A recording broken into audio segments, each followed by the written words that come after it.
Il est là, il est derrière toi. Il est là. Donc là, on est devant le siège de Orpea à Puteaux, à côté de la Défense, à un coin où on se pomme entre toutes les tours de verre. Moi, j'ai mis un quart d'heure pour trouver mon chemin.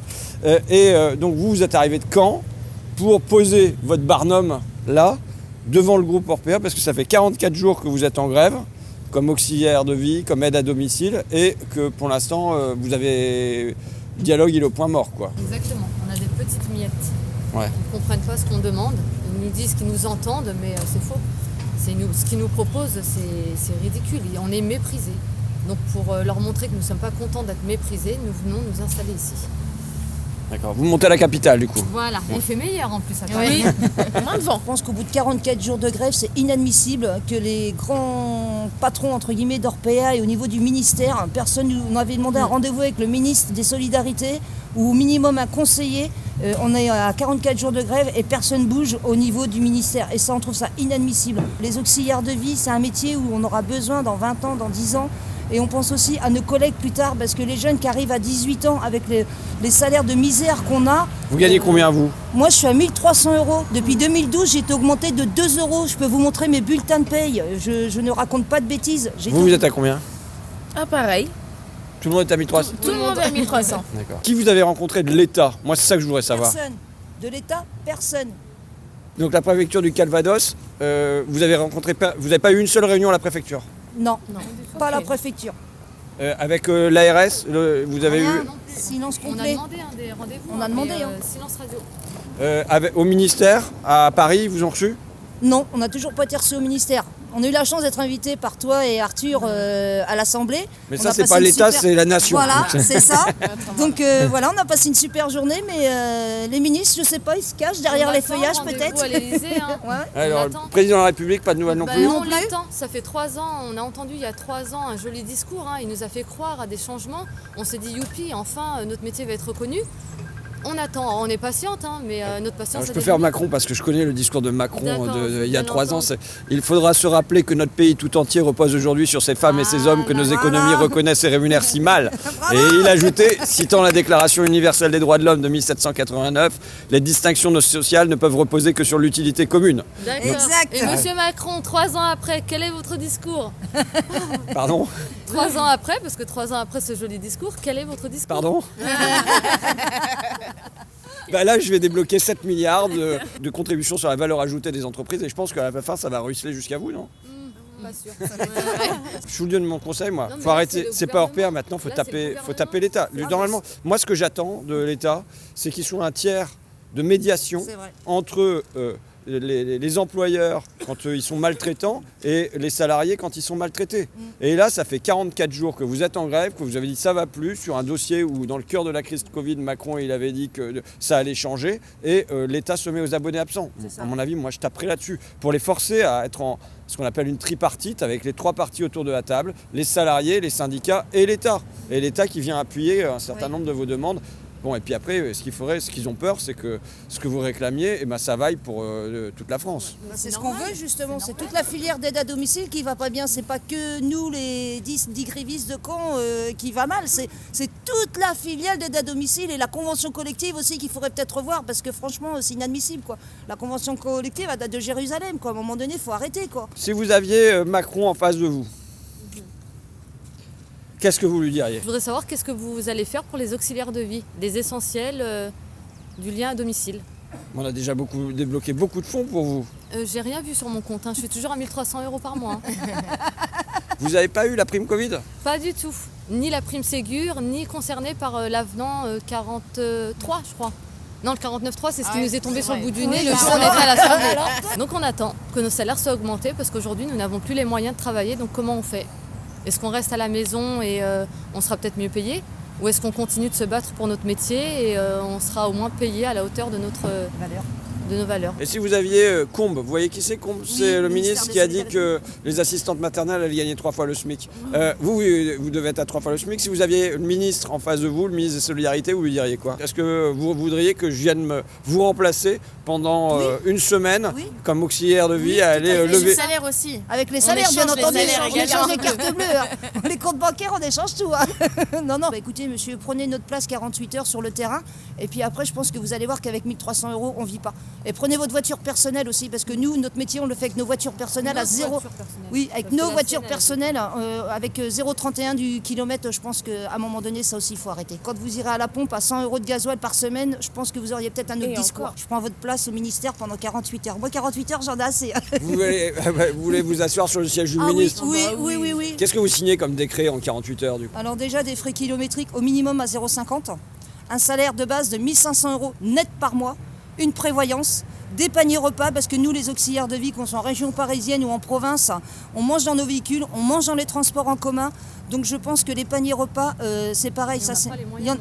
On n'a pas les moyens de manger tous les jours à même 6-7 €. Ça fait un budget quand même. En 48 heures, en 2 jours, vous signez tous ces décrets-là, puis après vous retournez à Caen. Et je retourne à Caen et je reprends le travail. Vous connaissez l'émission de TF1, Vie ma vie, hein? On va lui proposer un Vie ma vie, vous échangez, vous vous asseyez au ministère. Le capitaine nous l'a proposé, ça. Oui. mais ils échangent pas les cartes bleues du Non, ils échangent juste les postes. Mais bon. Voilà, pendant 48 heures, vous vous asseyez sur le siège du ministre, Vie ma vie, vous vous asseyez sur le siège du ministre, et puis le ministre il vient ici, il va à Caen à votre place pour lever les personnes âgées. On part tout de suite à l'Assemblée, si c'est faisable. Hein. Non, mais je pense que...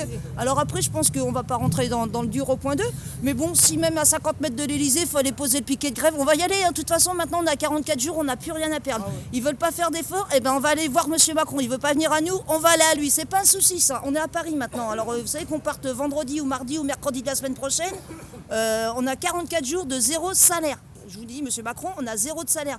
Et je pense qu'au bout de 44 jours, en tant qu'auxiliaire de vie, même avec un salaire misérable de 1 300 €, là, on ne fait plus grève pour une histoire d'argent. On fait grève parce qu'il y en a ras-le-bol que les auxiliaires de vie soient exploités et qu'il n'y ait pas de reconnaissance depuis des décennies. Des décennies, c'est même plus 20 ans.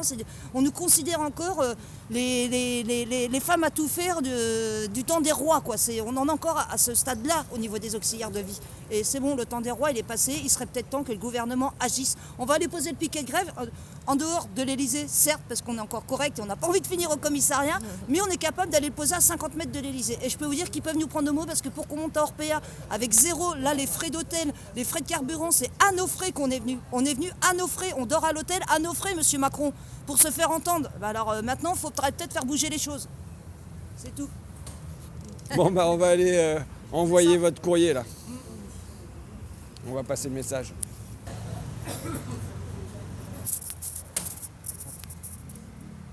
Je viens apporter un soutien en disant au ministère, vous devez vous bouger, vous devez intervenir dans ce dossier. En disant à Macron, vous avez fait des promesses dans le cœur de la crise Covid, maintenant il s'agit de les tenir. À l'égard ici d'Omidom à Caen, mais au fond à l'égard de tous les auxiliaires de vie du pays. Et elles sont quelque part les représentantes de ça. Une profession qui va mal, alors la plupart, vous savez, elles ne se mettent pas en grève, elles ne luttent pas, elles partent, elles fuient le métier. Et alors qu'on sait que demain, il va y avoir besoin de centaines de milliers d'aides à domicile en plus, qu'est-ce qui se passe? C'est la grande démission dans ce métier-là. Parce qu'on en a marre d'avoir des horaires pas possibles, pour avoir des tout petits salaires à la fin du mois. Aujourd'hui, vous allez interpeller à l'Assemblée, comment concrètement? Je vais faire un tweet dans le métro en rentrant, et puis on va poster la vidéo, et puis on va faire une question écrite au gouvernement dans la journée. Je pense que tout ça va être fait. Ouais, vous l'avez dit, c'est une question de reconnaissance et de salaire, rien n'a bougé. Oui. C'est ça? Oui, il n'y a rien qui a bougé. Moi, j'attends qu'il y ait un statut, un revenu, des horaires, des salaires qui soient construits pour les auxiliaires de vie, parce qu'elles sont des millions aujourd'hui, mais il y en aura besoin d'encore plus demain. Et que c'est pas comme ça qu'on va attirer les gens de ce pays à devenir aide à domicile si elles sont maltraitées de cette manière-là. Donc normalement, il y avait un engagement du président de la République dans le cœur de la crise Covid. Il était clair, il ajoutait même les distinctions sociales ne peuvent reposer que sur l'utilité commune en parlant d'elles. Et puis finalement, il y a les distinctions sociales, on n'a rien vu, il n'y a rien eu pour leur salaire. Vous êtes même passé à travers la prime Covid. Donc bon. En fait, aujourd'hui, c'est la Normandie qui est présente, mais c'est tous les établissements qui pourraient être présents. Moi, je ne suis pas normand. Non, mais aujourd'hui... Moi, j'ai rencontré des auxiliaires de vie de tout le pays. ça va mal partout. Alors la plupart, elles luttent pas, elles se mettent pas en grève, parce qu'en plus quand on a un petit salaire, quand on a des enfants, quand on est mère célibataire, bon sang, on se demande déjà comment on va remplir le frigo, c'est bien compliqué, mais la plupart elles fuient, elles vont chercher autre chose, elles cherchent à avoir un petit boulot à côté d'un autre, à se débrouiller quoi. Maintenant il y en a quelques-unes qui redressent la tête, moi je suis avec celles qui redressent la tête, au nom de toutes celles qui pour l'instant n'osent pas, et voilà. Et donc, j'ai entendu que donc l'État doit se bouger, les politiques doivent se bouger aussi et accompagner. Là, l'urgence, c'est que c'est un scandale que la préfecture de Caen ne les ait pas reçus en préfecture, n'ait pas convoqué le groupe Orpea pour les mettre tous les deux autour de la table avec l'État au milieu pour faire une médiation et peser dans le dossier et dire on résout ce problème. Que l'État soit aux abonnés absents depuis 44 jours, à quoi il sert cet État ?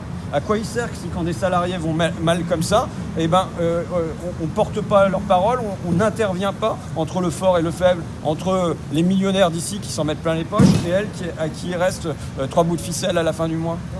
Bon alors là, on prenait le petit café sous le Barnum et Stéphane me tend un truc en disant bon mais ceci dit, notre conflit fait quand même bouger les choses parce que là, toutes les fédérations d'employeurs du privé de l'aide à domicile, elles s'engagent à augmenter les salaires de 20 à 30%. Puis vous me le dites maintenant, comme ça, au détour d'un petit truc. Je l'ai appris qu'hier soir, donc c'est plutôt une bonne nouvelle. Alors pour l'instant, c'est un engagement par un communiqué de presse. Nous, ce qu'on leur propose, chiche, on signe un accord de branche avec une augmentation de 20 à 30% des salaires. On sera signataire.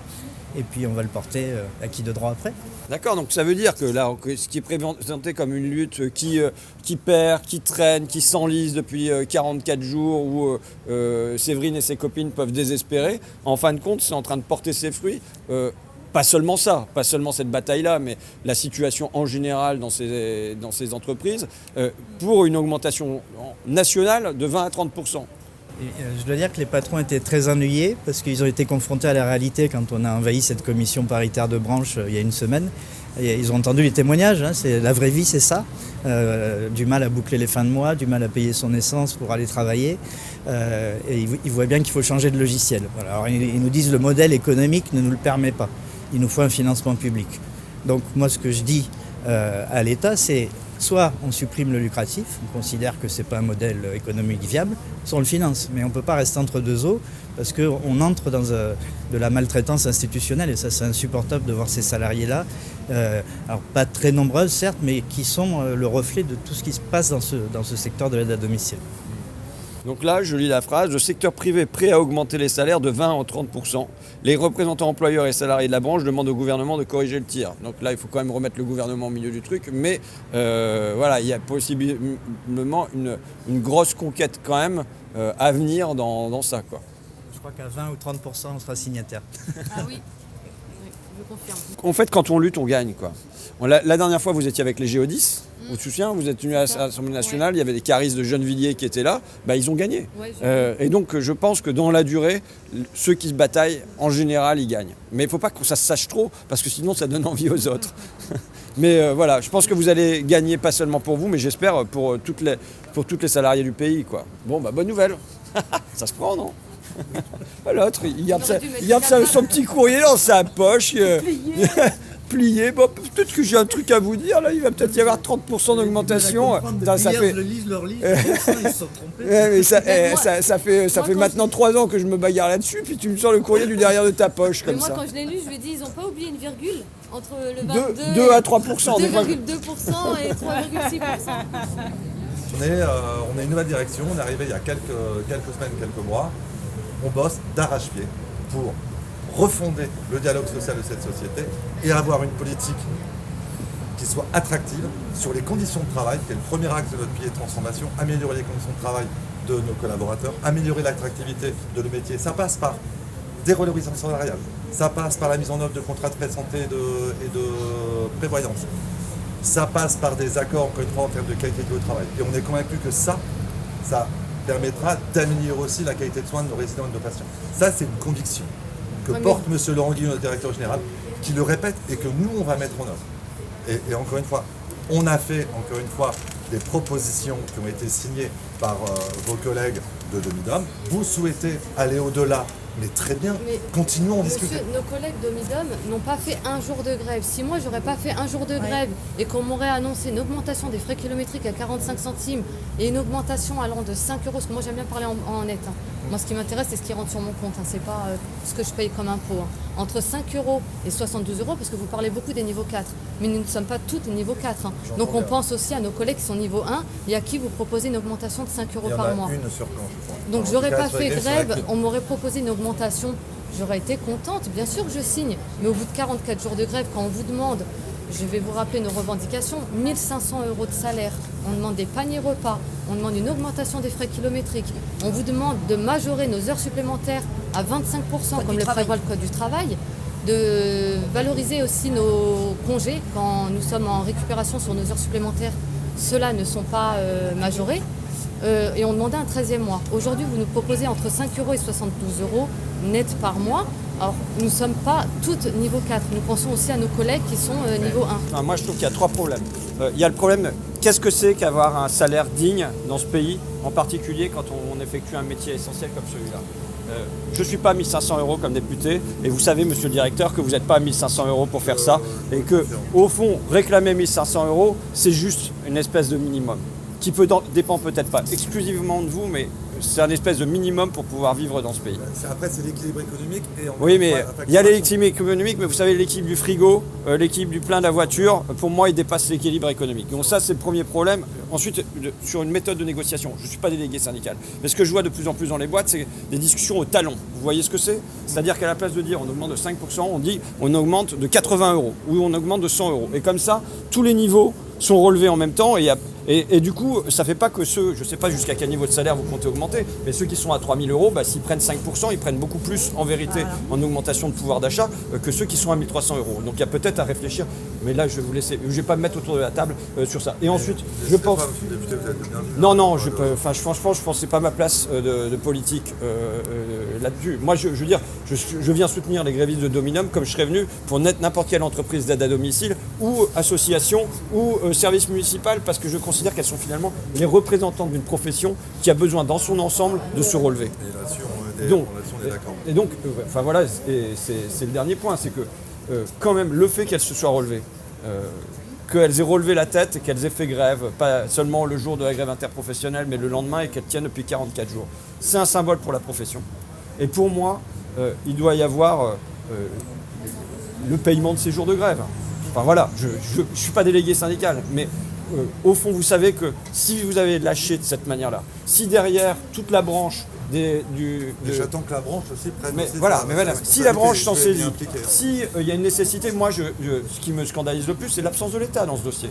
La préfecture n'est pas intervenue, le ministère n'est pas intervenu. Macron avait dit que c'était les essentiels et tout ça. Il n'y a pas d'intervention de l'État qui normalement devrait servir de médiateur là entre Orpea et ses salariés, mais aussi à l'intérieur de la branche en venant peser, en venant éventuellement mettre du budget pour dire qu'elle soit mieux payée. Et moi, ce que je constate, c'est une absence de l'État. Mais donc, moi, je pense que si jamais elles n'avaient pas redressé la tête, à Orpea, il n'y aurait pas eu panier repas, il n'y aurait pas eu les 5%, il n'y aurait pas eu la prévoyance de cette manière-là aussi vite que ça, et il n'y aurait pas eu dans la branche peut-être une augmentation au midi de 20 à 30%. Donc ça veut dire qu'elles ont été utiles pour l'ensemble des salariés du pays. Je pense qu'au fond, elles seront utiles pour l'ensemble des entreprises et des associations du pays. Pourquoi? Parce que vous savez que si on continue à les maltraiter comme ça, vous coupez la branche sur laquelle vous êtes assise.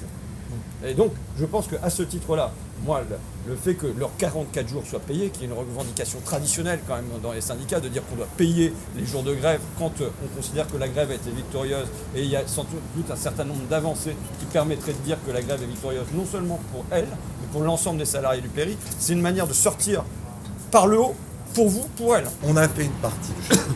Vous estimez aujourd'hui qu'il n'est pas suffisant. Dans les 3 mois qui viennent, on va faire le deuxième partie du chemin. On va revoir le temps de travail, la majoration supplémentaire. Mais ça ne peut pas se faire non plus, si vous voulez, d'un jour à l'autre. Je comprends votre impatience, que vous attendez depuis longtemps. Mais nous, on a bien compris le message. Je partage avec monsieur le député le fait que vous avez mis la visibilité sur le métier et votre condition de travail, et ça c'est important. J'espère qu'au sein de la branche professionnelle on saura aussi le faire. Nous en tout cas, chez Dominum, on prendra nos responsabilités et on continuera à travailler dans l'évolution de vos salaires. Après, on a un vrai enjeu, et ça je le répète quand même, c'est aujourd'hui sur Domidam, on est sur une activité qui est déficitaire, parce qu'encore une fois, on a un tarif qui est fixé par l'État, et aujourd'hui, ce tarif, il est resté immuable en 2022, quand bien même, nous, nos salaires vont monter 10%. Mais ça, c'est pas le sujet d'aujourd'hui. C'est pour ça que je dis que moi, je suis scandalisé par l'absence de l'État dans ce dossier. Bon, voilà, je veux dire, l'État, il est à la fois, pour moi, il doit être tiers médiateur. Dès qu'il y a conflit, il devrait être tiers médiateur. Bon, ça, c'est une chose. Et en plus, là, il est financeur. Donc, il devrait être autour de la table pour dire, voilà, comment on règle ça tous les trois, quoi. Est-ce que vous augmentez les salaires pour Domidom Caen ou pour Domidom de toute la France? Non, monsieur, je augmente les salaires pour Domidom dans sa globalité. Il n'y a pas, voilà, bien évidemment, on a une seule et même société qui comprend 800 collaborateurs. Il faut vraiment vous mesurer que là, vous avez réussi quelque chose de fort. Évidemment, quand on rentre en lutte, on ne gagne jamais tout ce qu'on voudrait gagner. D'accord ? Bon, voilà, je ne vous dis pas, vous faites ce que vous voudrez si vous voulez en gratter plus. Moi, je pense qu'il y a un truc à gratter supplémentaire, c'est le paiement des 44 jours. Il y a le paiement et les paniers repas. Les paniers repas. Bon, les paniers repas, on met les paniers repas pour tout le monde, enfin, et le paiement des 44 jours. Et je pense que, et avec ça, derrière, vous sortez en disant, on a gagné. On n'a peut-être pas tout gagné. Je veux dire, ce que vous avez démarré là en 44 jours, il faut que ça se passe ailleurs. En revanche, il faut que la leçon, c'est que quand on sort de ça, les gens ailleurs se disent, mais bon sang, vous avez lutté, vous avez gagné pour tout le pays, on va s'y mettre, et c'est toutes les aides à domicile du pays qui vont y gagner. Vous voyez ce que je veux dire ? Mais moi, je pense que là, vous avez déjà gratté quand même des trucs. Par contre, peut-être c'est demander du talon plutôt que de demander du pourcentage, quoi. Demander qu'il y ait un talon, peut-être qu'il y ait du pourcentage, mais qu'il y ait un talon minimum de 50 € net d'augmentation pour tout le monde, y compris celles qui sont niveau 1. L'augmentation de salaire, c'est une deuxième chose. L'augmentation des frais kilométriques. Tu vois, tout ça, c'est pas le monde idéal, mais tout ça, vous n'aviez rien de tout ça. C'est pas seulement pour vous, c'est pour tout le pays, des Domidom de partout. Et en plus, la branche est en train de bouger grâce à vous en disant qu'il faudrait une augmentation de 20 à 30% des salaires là-dedans. Mesurez ce que vous réussissez.